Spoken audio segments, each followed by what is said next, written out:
NEET में घालमेल का मामला शांत भी नहीं हुआ था कि अब यूजीसी नेट की परीक्षा में गड़बड़ी की बात सामने आ रही है।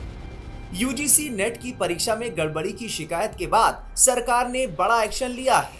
18 जून 2024 को संपन्न हुई यूजीसी नेट की लिखित परीक्षा को रद्द कर दिया गया है। साथ ही मामले की जांच सीबीआई को सौंप दी गई है। बता दें कि नीट की तरह ही यूजीसी नेट की परीक्षा भी नेशनल टेस्टिंग एजेंसी यानी एनटीए ही आयोजित करवाती है। एनटीए ने 18 जून 2024 को देश के विभिन्न शहरों में यूजीसी नेट की परीक्षा आयोजित की थी। ये परीक्षा 2 पालियों में करवाई गई थी। हालांकि परीक्षा संपन्न होने के साथ ही इसमें गड़बड़ी और धांधली के आरोप लगने लगे थे। नीट को लेकर हुए विवाद से सीख लेते हुए सरकार ने तत्काल इसे रद्द करने का फैसला लिया। साथ ही मामले की जांच सीबीआई को सौंप दी गई। सरकार ने बिना वक्त गंवाए और छात्रों के हितों को ध्यान में रखते हुए नेट परीक्षा 2024 को रद्द करने का ऐलान कर दिया। बताया जा रहा है कि यूजीसी नेट की परीक्षा अब फिर से नए सिरे से आयोजित करवाई जाएगी।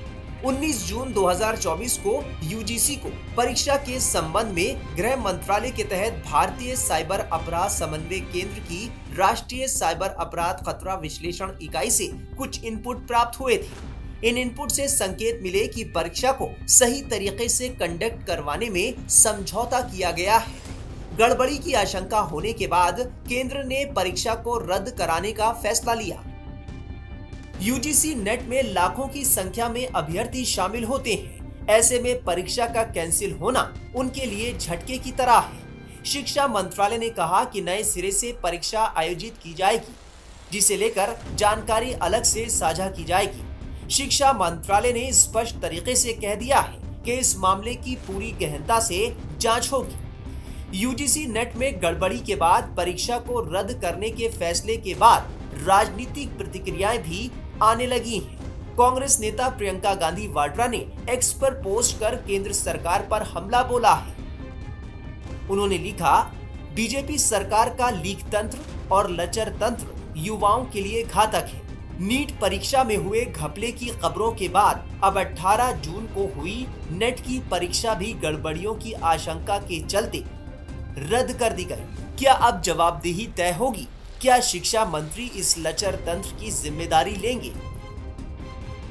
कांग्रेस नेता सुरेंद्र राजपूत ने सरकार पर हमला बोलते हुए क्या कहा, सुनिए।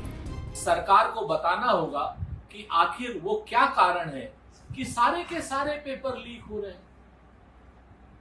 कभी नीट का पेपर, कभी पुलिस भर्ती का पेपर, कभी आरओ का पेपर, कभी 16 पेपर गुजरात में, कभी राजस्थान में, कभी उत्तर प्रदेश में 19 पेपर। सरकार को बताना होगा कि जिम्मेवार कौन है जो नकल माफियाओं के साथ मिला हुआ है।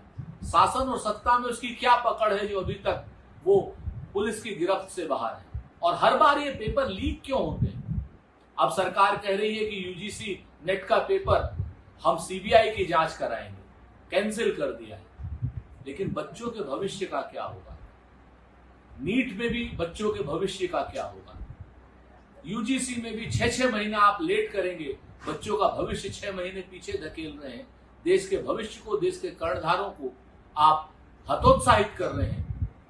भारतीय जनता पार्टी के सरकार के जिम्मेवार ओहदेदार को, मंत्रियों को इस्तीफा दे देना चाहिए। वहीं बीजेपी नेता अमित मालवीय ने एक्स पर पोस्ट कर कहा कि यूजीसी नेट की परीक्षा में धांधली की भनक लगने के बाद एग्जाम को रद्द कर दिया गया है। उन्होंने कहा कि छात्रों के हितों से खिलवाड़ नहीं किया जाएगा। बता दें कि कैंडिडेट्स को असिस्टेंट प्रोफेसर की योग्यता, जूनियर रिसर्च फेलोशिप और पीएचडी एडमिशन की योग्यता देने वाली ये परीक्षा पेन पेपर मोड यानी ऑफलाइन मोड में आयोजित की गई थी। देश भर में एक ही दिन 2 पालियों में एनटीए ने नेट एग्जाम का संचालन किया था। इस परीक्षा में करीब 9 लाख उम्मीदवार शामिल हुए थे। यूजीसी नेट का फुल फॉर्म है विश्वविद्यालय अनुदान आयोग राष्ट्रीय पात्रता परीक्षा यानी national eligibility test. Master degree वाले कैंडिडेट्स के लिए कुल 83 विषयों के लिए ये परीक्षा ली जाती है। इसमें पास होने वाले यूनिवर्सिटी और कॉलेजों में असिस्टेंट प्रोफेसर की नौकरी पाने की अर्हता प्राप्त करते हैं। वहीं टॉप 6% कट ऑफ में आने वालों को जूनियर रिसर्च फेलोशिप दी जाती है, जिसके तहत उन्हें भारत सरकार की ओर से शोध कार्य के लिए एक निश्चित राशि का भुगतान किया जाता है। ये परीक्षा साल में 2 बार आयोजित की जाती है। टाइम्स नाउ नवभारत डिजिटल की रिपोर्ट।